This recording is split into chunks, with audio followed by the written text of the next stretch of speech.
Yes, good afternoon. नमस्कार विद्यार्थी मित्रांनो. अड्डा 24/7 मराठीच्या युट्यूब चॅनलमध्ये मी प्रतीक कामत तुम्हा सगळ्यांचं स्वागत करतो.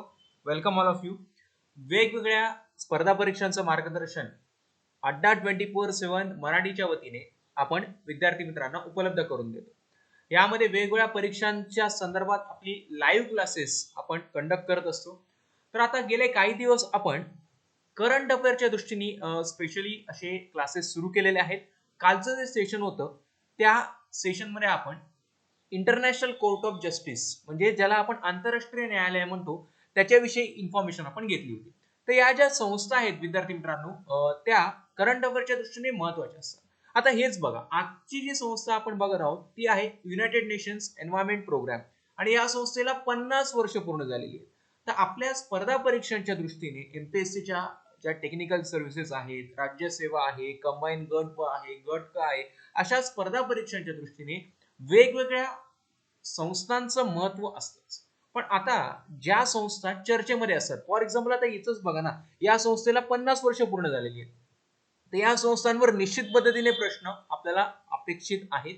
तर त्या दृष्टीने आपण वेगवेगळ्या पद्धतीच्या अशा गोष्टी येणाऱ्या आपल्या काळामध्ये कव्हर करणार आहोत.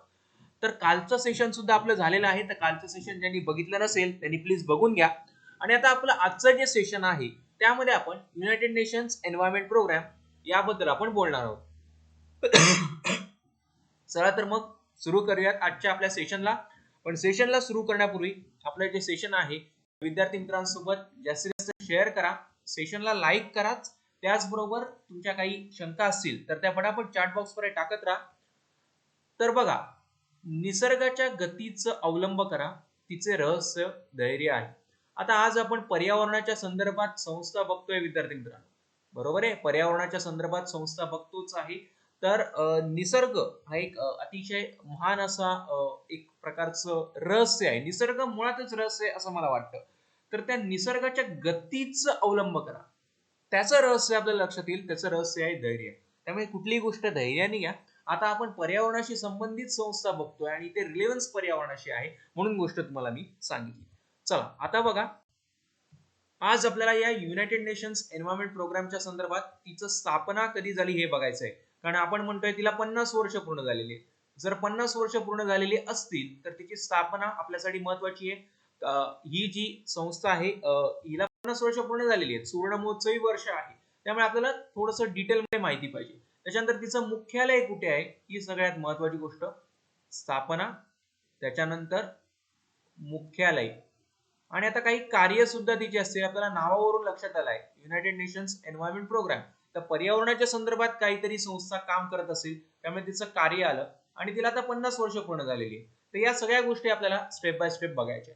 बघा, युएनईपीचा फुल फॉर्म तुम्हाला इथे दिलाय मी, युनायटेड नेशन्स एन्व्हायरमेंट प्रोग्राम, ज्याला मराठीमध्ये मी म्हणेन संयुक्त राष्ट्रसंघ पर्यावरण कार्यक्रम. महत्वाची संस्था आहे. का महत्वाची संस्था आहे? कारण पर्यावरणाच्या संदर्भात काही महत्वाचे निर्णय ही संस्था घेत असते आणि त्या दृष्टीने ही संस्था चर्चेमध्ये असते. फॉर एक्झाम्पल आत्ताच जर सांगायचं झालं तर 2021 मध्ये एक महत्वाची घटना होती, लिडेड पेट्रोल. लिडेड पेट्रोल हा जो आपल्या इंधनाचा भाग आहे हा श्वासोच्छवासासाठी अतिशय गंभीर आहे, श्वसन संस्थेसाठी अतिशय गंभीर बाब आहे. म्हणून याचं निर्मूलन करणं आवश्यक होतं आणि याचं निर्मूलन घोषित झालं. अल्जेरिया हा शेवटचा देश ठरला, त्यांनी याचा वापर बंद केला आणि मग इथे ही संस्था तिचं नाव आलं युएनईपी. तर युएनईपीने युनायटेड नेशन्स एन्व्हायरमेंट प्रोग्राम किंवा संयुक्त राष्ट्रसंघ पर्यावरण कार्यक्रमाने या लिडेड पेट्रोलचा वापर या जगभरातील देशांनी बंद करावा यासाठी पुढाकार घेतलेला होता. त्यामुळे अशा वेगवेगळ्या कारणासाठी ही संस्था प्रसिद्ध असते. तर पर्यावरणाच्या संदर्भात योग्य ती काळजी घेणं हे या संस्थेचं प्रमुख काम आहे. तिची स्थापना झाली 1972 साली. सगळ्यात महत्वाचा भाग आला, स्थापना झाली 1972. हिचं मुख्यालय आहे नैरोबी केनिया या ठिकाणी. तर हिचं मुख्यालय आलं नैरोबी केनिया. आणि आता बघा विद्यार्थी मित्रांनो, या संस्थेच्या संदर्भात जी 50 वर्ष पूर्ण झाली, आता कुठल्याही गोष्टीला जेव्हा 50 वर्ष, 75 वर्ष, 100 वर्ष पूर्ण होत असतात तेव्हा विशेष कार्यक्रम आयोजित केले जातात त्या वर्षाच्या निमित्त. म्हणजे काही सुवर्ण महोत्सव असेल, अमृत महोत्सव असेल, हिरक महोत्सव, जो कुठला महोत्सव असेल तो. तर त्या महोत्सवाच्या निमित्ताने इव्हन वर्धापन दिनाचे पण विशेष कार्यक्रम होतात. हे तर किती वर्ष होत आहेत बघा. तर त्या निमित्ताने काही ना काही विशेष कार्यक्रम झाले. तर त्या कार्यक्रमाच्या संदर्भात काही महत्त्वाच्या गोष्टी आपण बघूयातच. ते सगळं मी तुम्हाला आता एक्सप्लेन करणार आहे. आता इथे अजून एक महत्त्वाचा भाग या ठिकाणी मला तुम्हाला सांगायचा आहे. तो म्हणजे की ही संस्था मुळात स्थापन झाली, पण कुठल्या संदर्भात ही संस्था झाली, तर आता हे बघूयात. 1972 ला एक परिषद भरलेली. त्या परिषदेला 2 नाव आहेत. एक आहे स्टॉकहोम परिषद, हा महत्त्वाचा मुद्दा. स्टॉकहोम परिषद हा एक महत्त्वाचा मुद्दा. तर या परिषदेला असंही म्हणतो आपण संयुक्त राष्ट्रसंघ मानवी पर्यावरण परिषद. ही 1972 ला स्टॉकहोमला आयोजित केली होती. या परिषदेला स्टॉकहोम परिषद म्हणतात. आणि या परिषदेत युनायटेड नेशन्स एन्व्हायरमेंट प्रोग्राम, हे जे आपण म्हणतोय युएनईपी, तर युएनईपी स्थापन करण्याची घोषणा या 1972च्या परिषदेमध्ये झाली होती. त्यामुळे हा एक मुद्दा तुमच्यासाठी महत्त्वाचा आहे की स्टॉकहोम कुठल्या परिषदेमध्ये संयुक्त राष्ट्रसंघ पर्यावरण कार्यक्रम युएनईपी ची स्थापनेची घोषणा करण्यात आली होती. त्याचं उत्तर आहे स्टॉकहोम परिषद. तर या सगळ्या गोष्टी इंटर रिलेटेड आहेत. स्टॉकहोम परिषद पण माहित पाहिजे, वर्ष पण माहित पाहिजे, मुख्यालय पण माहित पाहिजे. आणि जे मी तुम्हाला म्हटलं, आता ही काम काय करते, एक्झॅक्ट काम काय करते, तर सगळ्यात महत्वाचं हिचं काम आहे की पर्यावरण संवर्धनाला पाठबळ देणं. जगभरामध्ये म्हणजे जगभरामध्ये जेवढ्या संस्था आहेत त्या संस्थांना, देशांना, स्थानिक समुदाय असतील, त्यांना सगळ्यांना पाठबळ प्राप्त करून द्यायचं, जेणेकरून पर्यावरणाचं संवर्धन झालं पाहिजे. हा महत्वाचा मुद्दा आहे. आणि यासाठी ग्लोबल एन्व्हायरमेंट अजेंडा, जागतिक पर्यावरण आराखडा ही संस्था मांडत असते. जागतिक पर्यावरणाच्या संदर्भात काय आपल्याला उपाय आखायचे आहेत त्याची चर्चा ही संस्था करते. आणि सगळ्यात महत्वाचं कार्य हिचं हे आहे की जगण्यायोग्य पर्यावरण उपलब्ध करून देणं, हे प्रमुख कार्य या युएनईपी संस्थेचं आहे. जगण्यायोग्य पर्यावरण उपलब्ध करून देणं लोकांना, हे प्रमुख कार्य या युनायटेड नेशन्स एन्व्हायरमेंट प्रोग्रामचं आहे. त्यामुळे ही 3 प्रमुख कार्य या संस्थेची आहेत. आणि या दृष्टीने ही संस्था विविध उपक्रम जे आहेत ते आयोजित करत असतं. आणि आता 50 वर्ष मी तुम्हाला वारंवार सांगतोय, 50 वर्ष. येस, ऑब्विसली 50 वर्ष हिला पूर्ण झालेली आहेतच. तर या 50 वर्ष पूर्ण झाल्याच्या निमित्ताने एक स्पेशल सेशन जे आहे ते स्पेशल सेशन आयोजित केलेलं होतं. आणि या स्पेशल सेशन मध्ये जे मी तुम्हाला म्हटलं, याची थीम आपल्याला माहिती असली पाहिजे. काय थीम आहे ही तुमच्या पुढे मी दिलेली आहे. बघा, थीम दिसते सगळ्यांना? येस. तर बघा, आता याची थीम जी दिलेली आहे ती थीम आहे की येस, याची थीम आहे स्ट्रेंथनिंग युएनईपी. म्हणजे युएनईपीला मजबूत बनवणं. का मजबूत बनवायचंय? For implementation of environmental dimension of 2030 agenda for sustainable development. हा एक महत्वाचा मुद्दा आहे. 2030 पर्यंत 17 शाश्वत विकास उद्दिष्ट, सस्टेनेबल डेव्हलपमेंट, शाश्वत विकास उद्दिष्ट, जी मानव विकासाशी निगडीत वेगवेगळी उद्दिष्ट आहेत. फक्त मानव विकास नाहीये त्यामध्ये, पर्यावरणाचा विकास वगैरे, जी वेगवेगळी 17 शाश्वत विकास उद्दिष्ट आहेत, यावर सुद्धा प्रश्न येऊन गेलेले आहेत किंवा विचारले जाऊ शकतात. तर 2030 पर्यंत संयुक्त राष्ट्रसंघाच्या सदस्य देशांना ही 17 शाश्वत विकास उद्दिष्ट साध्य करायचे. शाश्वत विकास म्हणजे निरंतर विकास, असा विकास ज्याची फळ पुढच्या पिढीला पण मिळाली पाहिजेत. आणि शाश्वत विकासाच्या संदर्भात अजून एक ब्रुटलँड अहवाल एक आहे.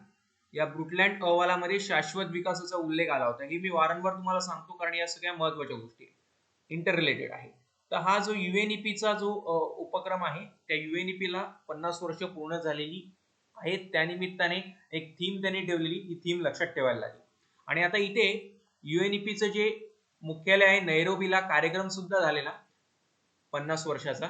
आणि त्याचसोबत अजून एक इथे महत्वाचा उपक्रम आला, युएनईए, युनायटेड नेशन्स एन्व्हायरमेंट असेंब्ली, संयुक्त राष्ट्रसंघ पर्यावरण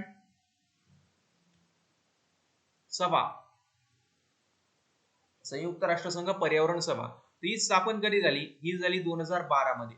आणि ही काय आहे बेसिकली? तर युएनईपी जी संस्था आपण बघितली, त्याची सर्वोच्च निर्णय संस्था आहे. म्हणजे सगळे जे निर्णय आहेत युएनईपीचे, ते सगळे निर्णय घेणारी संस्था म्हणून या युनायटेड नेशन्स एन्व्हायरमेंट असेंब्लीकडे बघितलं जातं. तर हिची स्थापना झालेली 2012 मध्ये हिची स्थापना झाली. सर्वोच्च निर्णय संस्था आहे. 2 वर्षातून एकदा याचं अधिवेशन होतं. वर्षाला होत नाही, पण आता 50 वर्ष पूर्ण झाली, त्यामुळे 3 ते 4 मार्च 2022 दरम्यान विशेष अधिवेशन सुद्धा पार पडलं. म्हणजे आता इथे आपण युएनईपी बघतोय, पण युएनईपी बघता बघता आपल्याला या 3-4 गोष्टींकडे विशेष लक्ष द्यावं लागणार आहे विद्यार्थी मित्रांनो. म्हणून हे तुम्हाला मी ते ही एक गोष्ट सांगितली. United Nations Environment Programme, United Nations Environment प्रोग्रामची सर्वोच्च निर्णय संस्था आहे युनायटेड नेशन्स एन्व्हायरमेंट असेंब्ली. कधी स्थापन झाली? ही स्थापन झाली आहे 2012 साली. सर्वोच्च निर्णय संस्था आहे, 2 वर्षातून एकदा अधिवेशन होतं. आणि आता याला जोडून एक संस्था तुम्हाला सांगतोय, ग्लोबल एन्व्हायरमेंट फॅसिलिटी. आता ही पण संस्था एक महत्वाची का, तर ही बेसिकली पर्यावरण पूरक प्रकल्प जे आहेत जगभरातले त्यांना अर्थसहाय्य करणारी संस्था आहे. अर्थसहाय्य करते. ही काही कुठल्या पर्यावरणाच्या कार्यक्रमाची अंमलबजावणी करत नाही, तर इन्व्हेस्टिंग इन आवर प्लॅनेट असं हिचं घोषवाक्य आहे. तर ही करते काय मुळात, तर ती इन्व्हेस्ट करण्याचं काम करते.